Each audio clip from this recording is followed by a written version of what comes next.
Hi guys, welcome back to the STU Parent. Today we are going through CPF, answering every single question there is out there. There's so many terms: RA, OA, SA, FRS, BRS, RSTU, VC, tax relief, no tax relief. I know, it's very complicating, and if you search on the internet, there's a lot of old information from previous schemes, and there's a lot of different interpretations on how these schemes actually work. So today, we'll get these all ironed out for you.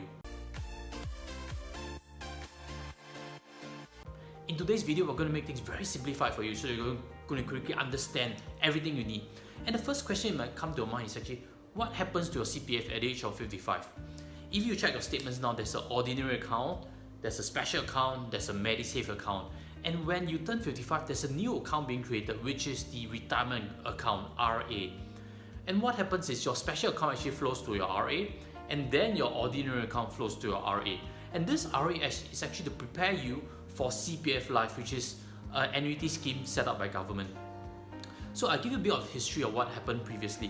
Back in 1987, there was a scheme called the minimum sum scheme, and in this minimum sum, if you do not hit that amount, you're not able to withdraw anything from your CPF itself. Of course, people wanted options, people thought it was inflexible. That's why CPF actually took that feedback and changed the minimum sum scheme into the full retirement sum, FRS. Now, what's the difference, you may be asking? The key difference is, if you do not have the full retirement sum, you can still withdraw $5,000 from your CPF. But actually, if you are not intending to withdraw anything from CPF, the key focus that you need to take note of is just the full retirement sum. It's going to increase to $181,000 in 2020. That should be a key focus for you if you're not intending to withdraw anything. But if you are, that's where the other terms start to come in. The first one being the basic retirement sum. And this BRS is actually an option. If you want to withdraw more from your CPF, what you can do is to pledge your house to CPF so that you can actually qualify for more to be withdrawn out. And when you pledge your house actually to CPF, what happens is, if your house gets sold, proceeds need to be paid back to CPF itself. That's simple. But again, if you're not focused on withdrawing any out, you just need to know the full retirement sum, FRS. On the other end of the spectrum, there's this enhanced retirement sum, and in ERS, this part is a luxury whereby you have more than enough inside your CPF. And the key impact is you can actually get 50% more from your monthly payouts from CPF Life itself. I'll give you an illustration.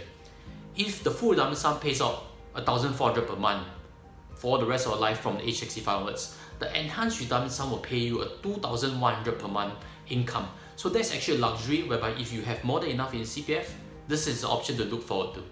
Before we move on to the second question, I'd like to invite you to smash on the like button below and the subscribe button so that you'll get notified every time I release a financial video for you to help you in your financial journey. Now, this second question is, should you top up your medisave account or even your kids' medisave account? Now, these kids have their own medisave accounts. And the quick answer is, there's actually no tax relief for a medisave top up, but medisave top up actually gets you that 4% interest in that account. And it's also so flexible in so many usage, such as insurance premiums, such as for hospital needs. But there's two key limits that you need to take note if you want to contribute to your medisave account, which is, the first one is the basic healthcare sum, BHS, basic healthcare sum. And this BHS currently stands as $57,200, which means anything above this $57,200 gets flowed to your special account. This cap needs to be taken note of. And there's actually a second cap, which is the VC, the voluntary contribution limit. This voluntary contribution limit might be maxed out already if you are currently working it out in Singapore, because you are contributing from your employment. So the safest part is actually go and check on that limit first before you make any contributions. If you earn above $6,000, most likely that cap is already reached. So any excess contributed under the voluntary contribution or medisave top-up is going to get refunded with no interest. So again, check on your limits, whether you're maximized on it, before you explore this medisave top-up. On the other hand, if you're topping up for your kid is not working currently, and this VC is not going to be breached, so you can actually contribute to your kid's medisave account. That's a viable option. But again, there's no tax relief. Now let's move on to the third question. What is the RSTU, retirement sum top-up, and do you actually get any tax relief from it?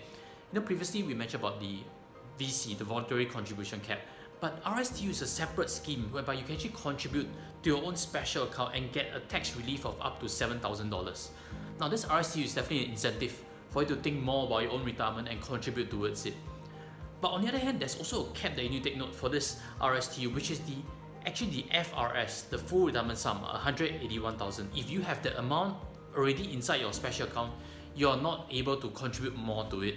And a simple reason for why this cap actually exists is just in case anybody who is wealthy, who has a high income, wants to use this scheme to reduce tax, they actually face this limitation with it. That is why this RSTU is kept at 7,000 for its relief, and it's something that I'll suggest for you. Doing any contribution to CPF requires using your cash to move into an account that is illiquid, so it's something that you need to carefully consider. And if you have spare cash, definitely is a good idea. But if you do not have, I have this video for you up here.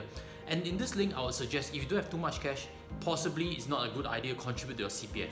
So there's two sides to a coin. So in that video, I'd like to explain a bit more, and I'll invite you to click on that link over here. With that, I'll sign off. Take care and goodbye.